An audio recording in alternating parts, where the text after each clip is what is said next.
Emakhosini Camagu Lesedi Lekganya, Samba Ngamabutho Umhlambululi, Umme Onika. Please don't forget to like and subscribe. Sibonge nabo laba baku membership channel, and also please join my membership channel. Sibonge kakhulu. Siphethe ugogo yiwani yama testimonies wesikolo sikaMoya. Ninjani gogo? Yaphila njani me Onika? Ninjani gogo? Emakhosini. Hayi sibonge. Emakhosini me Onika. Sibonge. Gogo. Ungenile esikolweni sikaMoya? Yebo. Ngenile esikolweni sikaMoya.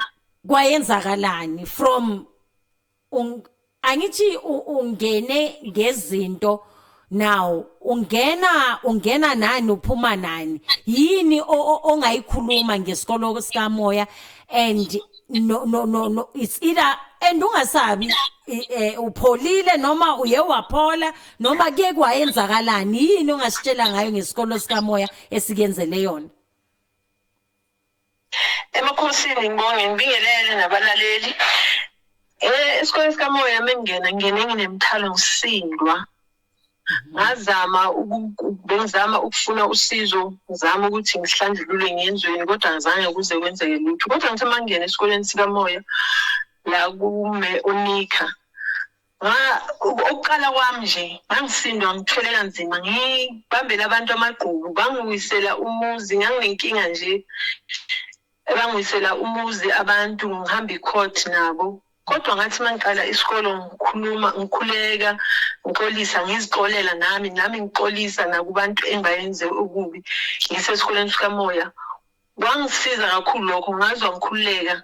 Ngathi ngelanga ngiyosibuyela ecourt, ngatshela iprosecutor ukuthi yazi bengicela ukuthi lento iphela, ngesikhona ukuyiqeda manje labantu laba silento bathi bona hayi akusiyibo bayaphika. Semasibuyela ngisase esikoleni sikaMoya, ngathi mangibuyela ecourt kwafika nje ukuthi bafika nje sebathi hayi siyaxolisa ngalento esakwenza yona, ngoba ngangitholile mengisesikoleni sikaMoya ukuthi kwakubantu abadala abashiya neyinkinga zethwalo nakho konke lemimoya ela bavulela imimoya, bavulela abathakathi, yizo zazenza yonke lento. Uzwami uzuwiswe nje kwakuyiyo lenkinga yalo ukhokho kakhokho. I think it's a 5th generation owayenza ukuthi konke lokhu empilweni yami ukuze ngiphile nje kanje impilo yami hlangahlangane, ngoba ngani benginganako lokuthi ngilandelele ngithole umuntu ozongisiza.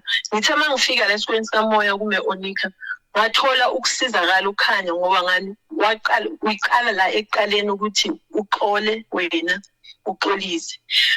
Ngikuyo ijeni yesikolo sikaMoya kwaze kwafika lapho silungisa khona, angikuhlanganisela nabantu abadala bahlanganisa.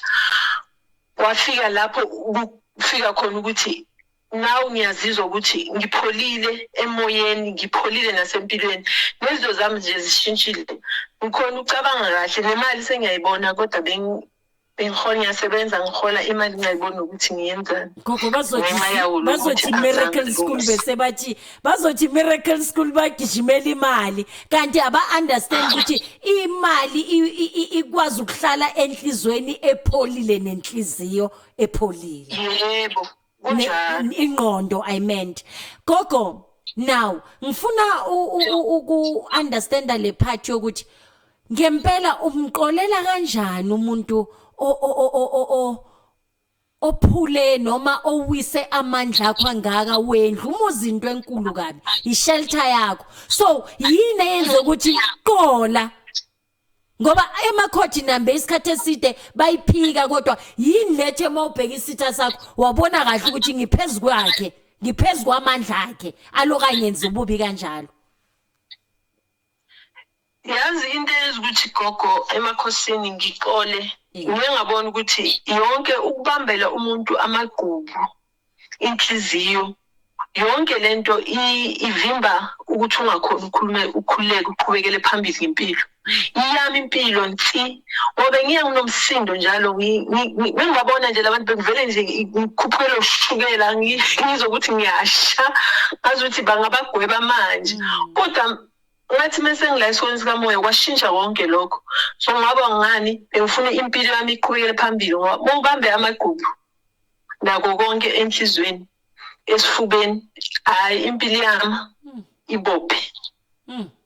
Ngithanda le party le gogo othi ngithanda le party othi uunderstandile ukuthi indaba akuseyo umthakathi aseyo umuntu okuwonele indaba kanti kahle beyisemsamo kunalamadlozi asithengisa ezitheni ukuthi zisenze noma yini zisitshontshela imoto zihijack zirape abantwana bethu kanti yidlozi elikhona elidinga nje ukuhlanjululwa. Edinga nje ukuhlanjululwa. Sibongile gogo, sibonge nesikhathi osipha sona ngathi abantu bangaphila ngetestimony yakho. Emakhosini sibonge gogo. Amen. Emakhosini. Amen. Akwande.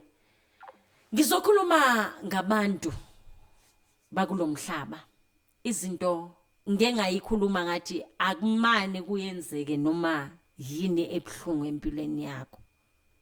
Le misamo esilokhu sithi focusani kuyona. Kuningi eningakuvimba ekufanele ngabe bekuyenze ekufanele kuyenzeke empilweni zenu ngoba lento ifana nenaliti ehambayo ilokidla generation to generation eyenze ukuthi ugogo aqolele isitha sakhe bekazitshelile ukuthi ngeke uyawuzwa bekafuna ukuthi labantu bagwetshwe ngoba bamwisela ngomona umuzi wakhe kodwa kwafika igama lokuthi cola. Namhlanje ucola kwakho into enkulu ungidlulisa yonke into.